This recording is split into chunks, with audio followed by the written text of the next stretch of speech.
नमस्कार, आप देख रहे हैं सीधी बात। मैं हूं राहुल कमल।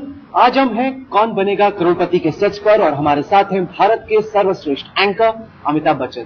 सर, स्वागत है आपका। बहुत बहुत धन्यवाद आपका। आपका जो सीजन 5 था इस शो का इतना कामयाब था, अब सीजन 6 की शुरुआत हो रही है। किस तरह से आप ये सुनिश्चित करेंगे कि जो पिछले सीजन की कामयाबी थी उससे कुछ बेहतर आप कर सकें? देखिए, अब जीवन में हम तो हर क्षण जो है प्रयत्न करते रहते हैं कि जो पिछला किया उससे और आगे कामयाबी तो नहीं, बल्कि हाँ जो काम कर रहे हैं वो अच्छा हो और उम्दा हो।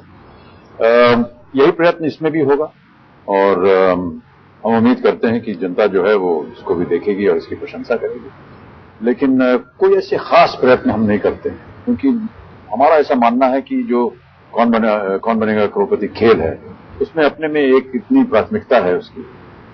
80 से भी ज्यादा देशों में ये चल रहा है आज भी, और सब जगह पर ये एक कामयाब शो है। तो हम ऐसा मानते हैं कि शो के अंदर ही अपनी एक बात है कुछ इसके अंदर जो जिसकी वजह से लोग इसे बार बार देखने आते हैं। पिछले कुछ दिनों में हमने इस शो की फिल्मिंग देखी आपके साथ। आप सुबह से लेकर देर रात तक लगातार शूटिंग करते हैं। एक तो इतनी एनर्जी कहां से, और आपको नहीं लगता कि आप अपने शरीर को आप बहुत ज्यादा पुश कर?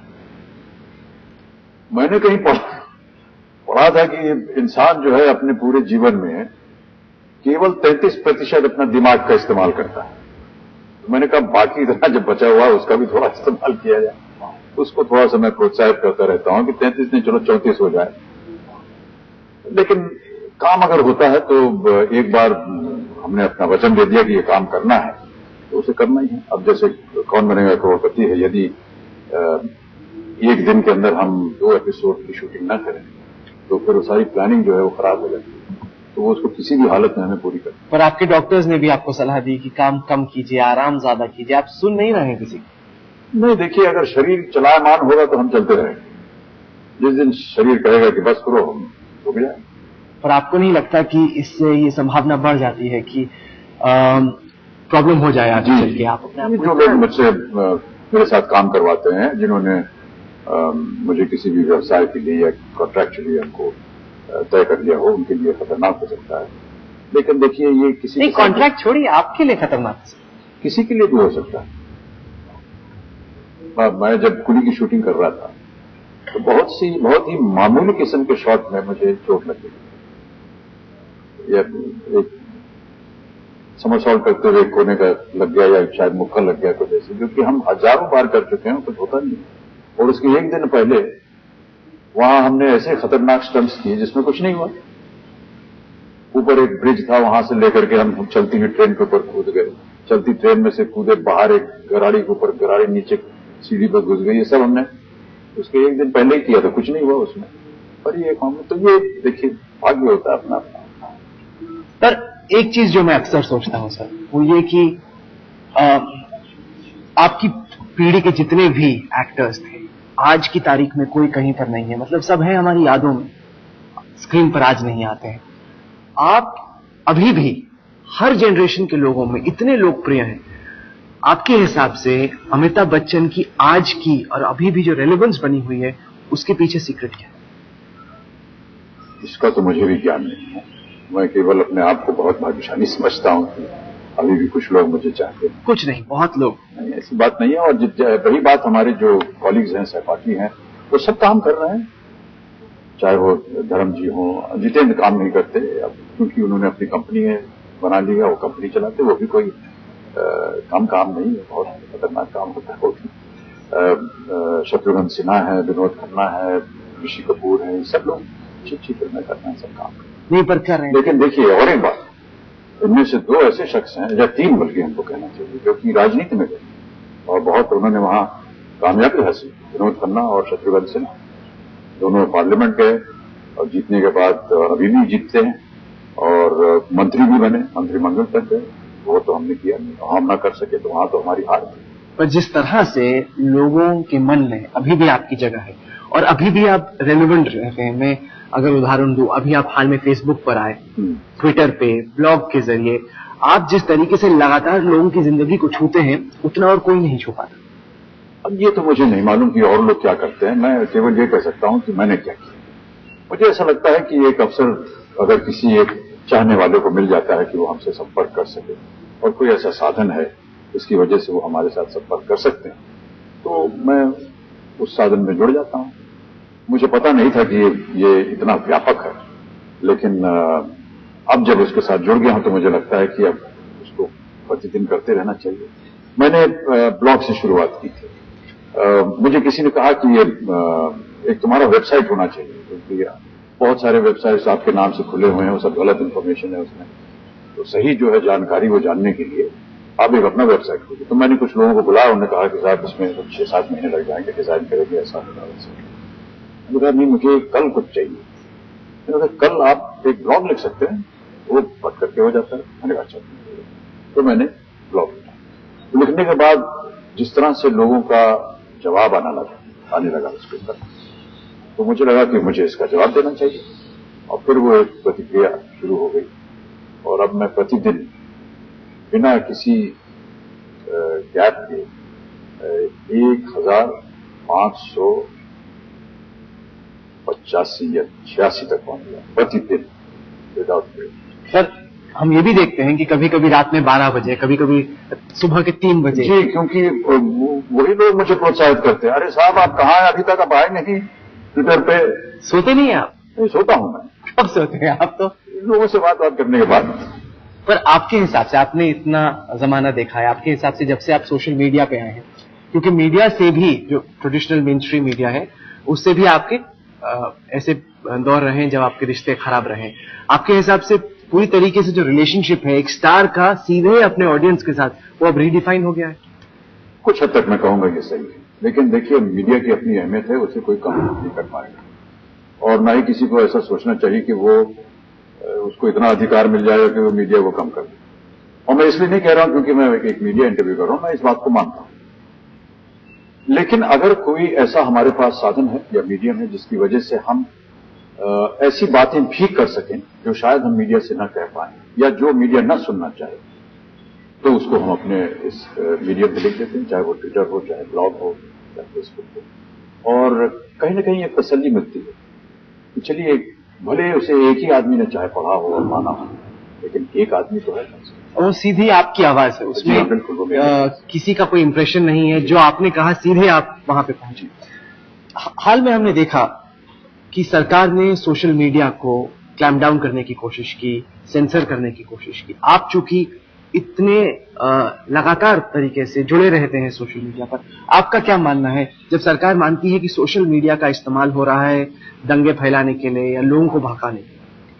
ये शायद अच्छी बात नहीं है, लेकिन सोशल मीडिया एक ऐसा यंत्र है, इसको आप रोकेंगे कैसे, हमारी समझ में नहीं आता। इसका जो टेक्नोलॉजी है इसे मैं ज्यादा समझता नहीं, और ना ही मैं समझ पाता हूं कि जो लोग इसे रोकते हैं वो किस तरह से करेंगे इसको।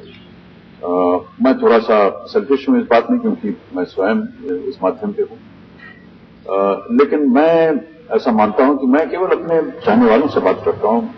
मेरी कोई ऐसी मंशा नहीं है कि मैं गलत बात करूं या कोई ऐसी राजनीतिक बात करूं या कोई ऐसा मुद्दा उठा दूं जिसकी वजह से लोगों को बुरा लगे। मैं केवल अपने चाहने वालों से बात करता हूं और उनकी और हमारे बीच, क्योंकि बड़ी बहस है, क्योंकि ईरान में, चाइना में हम देखते हैं सरकार कोशिश करती है और कभी कामयाब नहीं हो पाती सोशल मीडिया को सेंसर करने की। वही कोशिश पहली दफा भारत में भी सरकार ने की है, कामयाब बिल्कुल भी नहीं हुए। लेकिन आपको भी लगता है कि लोगों को भी शायद और संयम बरतने की जरूरत है, वो क्या कहते हैं, किस तरह से कहते हैं? ये बिल्कुल सही बात है। अगर आप जानबूझ करके किसी को भड़काने के लिए कोई गलत बात कर रहे हैं तो इसके ऊपर तो रोक आनी चाहिए। लेकिन बहुत से ऐसे साधन हैं इस सोशल मीडिया में जहां आप अपने आप उसे रोक सकते हैं। आप बहुत से, मैं ये नहीं कहता हूं कि जो चीज मेरे इस सोशल मीडिया पे आते हैं वो सब मेरी तारीफ ही करते हैं। बहुत सी गालियां भी पड़ती हैं, वो पढ़ती हैं, लेकिन अगर आप गालियों को भी पढ़ते हैं? जी अवश्य, और मैं उन्हें कभी ब्लॉक नहीं करता। गुस्सा आता है? नहीं, गुस्सा नहीं आता। ये एक ऐसा माध्यम है जो कि प्रजातंत्र है, इसमें डेमोक्रेटिक सिस्टम है, इसमें सबको बोलने का अधिकार है। अगर वो ऐसा सोचते हैं तो वो अवश्य बोलें। पर आपको नहीं लगता कि सरकार को भी यही लॉजिक फॉलो करना चाहिए? अगर कुछ कहता है कोई तो कहने का हक होना चाहिए। मेरी हैसियत नहीं है कि मैं सरकार को कुछ कहूं, और मैं केवल इतना समझता हूं कि अगर मुझे सोशल मीडिया पे किसी ने कुछ ऐसा लिखा हो या कहा हो जिसको मुझे लगता है कि ये नहीं कहना चाहिए, जैसे कि कोई अश्लील शब्द अगर कोई इस्तेमाल करे तो मैं उसको फिर ब्लॉक कर देता हूं, क्योंकि मैं ऐसा मानता हूं कि ये जबान अच्छी नहीं है। बाकी रही बातें कि साहब आप अपने आप को बहुत बड़ा कलाकार समझते हैं, आप बिल्कुल ठेके के बराबर हैं, ये है वो सब ठीक है, उनको बोलने का अधिकार है कि उनको ऐसा मानते हैं। हर आदमी जो है आपकी प्रशंसा नहीं कर सकता। अमिताभ बच्चन ही एक ऐसा शख्स है जिसने बॉलीवुड के कई दौर को देखा है सर। स्क्रीन पर, बड़े पर्दे पर जिस तरह से बॉलीवुड बदल रहा है वो तो सब लोग देखते हैं। आप जब एक्टिंग करते हैं, जब आते हैं फिल्म मेकर्स के साथ इंटरेक्ट करते हैं, आपके हिसाब से बॉलीवुड में क्या वो चेंजेस आए हैं उस दौर में जहां पे आपकी शुरुआत हुई और अब? पहली बात तो ये कि ये शब्द मैं ठीक नहीं समझता हूं, बॉलीवुड जो आप कहते हैं, भारतीय फिल्म इंडस्ट्री में कहता हूं। अब तकरीबन 42 साल हो गए हैं और बहुत से परिवर्तन हुआ है, जब उस जमाने की बात थी और अब जमाने की बात है। मैं ऐसा मानता हूं कि धीरे धीरे प्रगति हो रही है और आगे ही बढ़ रहे हैं हम लोग। हर एक जो जनरेशन है, जो हर पीढ़ी है, वो हमेशा ये मानती है कि भाई जो उस जमाने की बात थी वो अब नहीं रही। वो आप चाहे अपने आप व्यवसाय में ले लें या हमारे व्यवसाय में ले लें, सब ऐसे ही कहते हैं यार वो बात नहीं रही। कई कई जगह पर इस तरह के विचार मेरे मन में भी आते हैं कि जो उस जमाने की बातें, जैसे कि जो बनाने वाले थे, चाहे वो ऋषिकेश मुखर्जी हों, ख्वाजा अहमद अब्बास हों, मनमोहन देसाई, प्रकाश मेहरा, लेखकों में सलीम जावेद, कादर खान, ये सब इन लोगों ने बहुत सी अच्छी अच्छी चीजें लिखी मेरे लिए। और प्रकाश मेहरा की अपनी एक टीम थी जो उनके साथ काम करती थी। क्योंकि अभी भी जब मैं मान लीजिए किसी एक शो में चला गया जहां पर मंच के ऊपर बैठ करके वो लोग कहेंगे साहब वो उस फिल्म का डायलॉग सुनाइए या कुछ ऐसा, तो वो हमेशा आजकल की आधुनिक फिल्में जो मैंने बनाई उसका कोई कुछ नहीं कहता है, उस जमाने की फिल्में तो कहीं ना कहीं उनके मन में वो बात घर कर गई है और वो अभी भी याद है उन्हें। ये सुन करके मुझे अच्छा लगता है क्योंकि उनको ताल्लुक है उस जमाने की चीजों के साथ। लेकिन मैं भी ऐसा मानता हूं कि आजकल के जो वातावरण है उसमें शायद उस तरह की बातें जो हैं वो मायने नहीं रखते। हर पीढ़ी जो है अपने चाल चलन को बदलती रहती है और हमें उनके चाल चलन को समझना चाहिए और उसी समझ के साथ आगे बढ़ना चाहिए। शायद उनको समय नहीं है कि वो इंतजार करें या कोई खूबसूरत भाषा को वो उसकी प्रशंसा कर सकें या एक अच्छा गीत लिखा हो उसको वो सुन सकें। उनके मन में जिस तरह का गीत होना चाहिए या जिस तरह की फिल्में होनी चाहिए वो अब प्रदर्शित हो रही हैं। मैं उनको धिक्कारूंगा नहीं, मैं उनका आदर करूंगा क्योंकि ये एक नई पीढ़ी है और ये आगे चलने वाली है। हमसे पहले जो पीढ़ी थी वो भी हमारे बारे में यही सोचती थी। ये पता नहीं कहां से आ गए हैं ये लोग, लड़ाई झगड़ा करते रहते हैं, न जाने किस किस तरह के कलाकार हैं। तो ये सिलसिला जो है ये चलता रहेगा। लेकिन हाँ, अगर आप मुझसे व्यक्तिगत रूप से पूछेंगे तो मैं यही कहूंगा कि उस जमाने में इस जमाने में थोड़ा सा फर्क है। आपको बेशुमार कामयाबी मिली, क्या जब अभिषेक की फिल्म बाहर आती है आपको टेंशन होती है एक पिता के तौर पे कि फिल्म चलेगी नहीं चलेगी? हर पिता को होती है, ये एक परेशानी रहती है कि पता नहीं पुत्र क्या करेगा और जो भी संतान कर रही है उसमें वो सफल हो, आगे बढ़े। हर पिता यही चाहता है। क्योंकि हमारे कई दर्शक हैं वो ये भी जानना चाहेंगे कि ऐश्वर्या वापस आएगी फिल्मों में। अब ये तो ऐश्वर्या जो है वो अब एक तरह से मेरी नहीं है, अब वो अभिषेक की है, तो निर्णय उन दोनों के बीच में होगा। लेकिन हमारी तरफ से केवल इतना है, यदि वो आना चाहे तो छूट है उनको। अच्छा सर, ये बताइए, मौका नहीं मिला, खबर आई आपसे बात करने का, लेकिन बहुत सालों तक आपके मन में ये मलाल था, एक दाग था, एक आरोप था बोफर्स का। हाल में हमने देखा कि स्वीडिश विसल ब्लोअर स्टेन लाइनस्टाइन ने यह कहा कि वो सारी चीजें सरकार ने प्लांट कराई अमिताभ बच्चन का नाम खराब करने के लिए। अब जब आप देखते हैं, कहीं आपको ये लगता है कि इतना टेंशन आपको लेना पड़ा, इतना साल आपके खराब हुए, इतने आरोपों को आपने झेला, अब आप चाहते हैं कि कुछ जवाब मिले आपको? जवाब देखिए, हमको सबसे पहले उस दिन मिला जब आरोप लगा, क्योंकि हमको मालूम था जवाब इसका क्या है। हमको मालूम था कि हम इसमें है नहीं। अब ये जनता बोले, पत्रकार हैं वो बोले, सरकार बोले, इससे हमें कोई फर्क नहीं पड़ने वाला है। जब हमने जाना है कि हमने सच्चाई हमारे अंदर है, तो और लोगों का उसका हमको एंडोर्समेंट नहीं चाहिए। लेकिन हाँ, जिस तरह से वातावरण बना और जिस तरह से आरोप लगे और जिस तरह से लांछन कसे गए, उसका हमें खेद है और उसने छवि को और हम सब के जीवन को बहुत ही एक ठेस पहुंची। लेकिन खुशी इस बात की है कि जो बात सत्य थी वो लंदन के कोर्ट में जाकर के जब हमने ये केस जीता, वो उसी दिन साफ हो गया था। और दुख की बात यह है कि जितने लोगों ने आरोप लगाया था उस जमाने तक, जब तक कि हम कोर्ट में नहीं गए, वो कोई आया ही नहीं सामने, क्योंकि एक न्यायालय में तो एक छूट होती है सबको कि वो आए और बोलें कि आपने जो आरोप लगाया वो क्या है, उसकी सफाई दें। वहां कोई आया नहीं, और बल्कि कोर्ट रूम में दरवाजे में घुसने से पहले दो एक ऐसे थे प्राणी जिनके ऊपर हमने ये केस, जिनकी वजह से हमने केस किया था, उन्होंने खुद आकर के माफी मांगी और कहा कि साहब ये हमारे पास इसका कोई पुख्ता प्रूफ नहीं है और इसलिए हम अपना जो भी हमने आरोप लगाए हैं वो हम वापस लेते हैं और इसको आप कोर्ट के बाहर ही सेटल करें। पर आपको गुस्सा आता है कि इतने साल आप पर ये आरोप लगे रहे, आप बार बार बोलते रहे कि मैं कसूर हूं, मेरा इस बोफर्स स्कैम से कोई लेना देना नहीं, लेकिन फिर भी पब्लिक परसेप्शन में लगातार ये आरोप लगते रहे और लोगों में भी सवाल रहे कि ये सच है कि नहीं। बिल्कुल सच कह रहे हैं आप।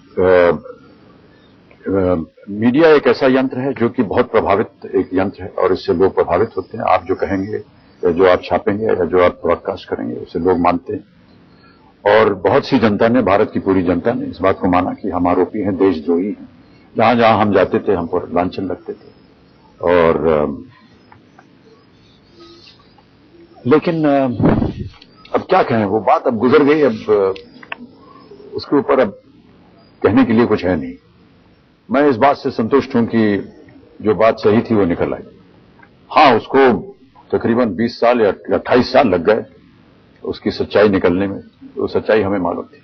दूसरी बात जिसकी हमें बहुत हमें दुख हुआ, ये जान करके कि जानबूझ करके हमारा नाम जो है वहां पर लगवाया गया था। अब ये किसने किया, कैसे किया, इतनी हिम्मत है नहीं हमें पूछने की। लेकिन अगर चाहते कोई तहकीकात हो, पता चले, बेनकाब हो वो लोग जिन्होंने आपका नाम खराब। देखिए, हमारे ऊपर जो भी आरोप लगे थे वो सब पूरे हो गए, ये बात हमारे लिए खत्म हो चुकी। अब कोई आकर के आप कहे कि साहब आपका नाम डाला गया था जानबूझ करके, तो जितने आपके देखने वाले दर्शक हैं वो जान लें कि इस तरह की हरकतें भी होती हैं जहां पर एक बेकसूर आदमी को कसूरवार ठहरा दिया जाता है, और उससे आप सचेत रहें। ऐसा ना हो कि कल आपका भी नाम कहीं किसी चीज में डाल दिया जाए। हमने इसको भुगता है और हम ये नहीं कहना भूलेंगे कि इससे बहुत कष्ट हुआ, लेकिन अंत में सच की जीत हुई और इससे हम संतुष्ट हैं। हाल में एक किताब आई जिसको मैं पढ़ रहा था, इंदिरा गांधी की एक पर्सनल असिस्टेंट की किताब थी। उसमें वो लिखते हैं कि आपको पहली नौकरी दिलाने में शायद इंदिरा गांधी जी का रोल था। ये कई जगह मैंने सुना है इसको। हाँ। लेकिन मुझे मालूम नहीं है क्यों ऐसा कहते हैं। अच्छा, ऐसा था नहीं? उन्होंने लिखा है कि कोलकाता में जो आपको नौकरी मिली पहली, आप इंदिरा गांधी के पास गए और इंदिरा गांधी ने बात करके बोला। जी बिल्कुल नहीं, ऐसी कोई बात। अच्छा, ऐसा है ही नहीं। अब मुझे तो नहीं मालूम इसके बारे में, और ना ही मुझे कभी ज्ञान हुई। पहली दफा आपसे सुन रहा हूं कि कलकत्ते में नौकरी। फिल्म इंडस्ट्री के बारे में कहते थे, अब यहां कहते हैं। आपने कई सारे रिश्तों को बिगड़ते देखा है और बनते देखा है। जिस तरह के पारिवारिक रिश्ते आपके और गांधी परिवार के कई पीढ़ियों से रहे, क्या आपको कहीं पर भी ये संभावना नजर आती है कि वो रिश्ते फिर बने?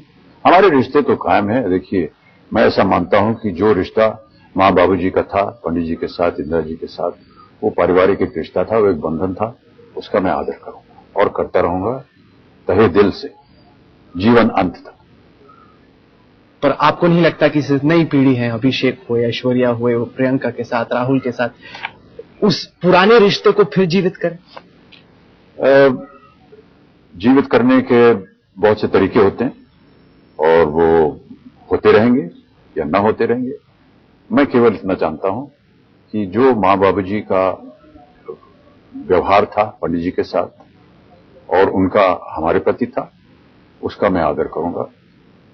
अब आगे की जो पीढ़ी है वो उसको अपने आप किस तरह से वो अपना समय बिताएगी या क्या करेगी, ये उन पर छोड़। पर मलाल है आपको इस बात का कि उस दौर में जब आप पर आरोप लगते थे, गांधी परिवार जिस तरीके से आप बाहर आके सपोर्ट करना चाहिए था, क्योंकि आप उन्हीं की वजह से पॉलिटिक्स में गए, उस तरह का सपोर्ट, उस तरह का बैकिंग आपको उस दौर में?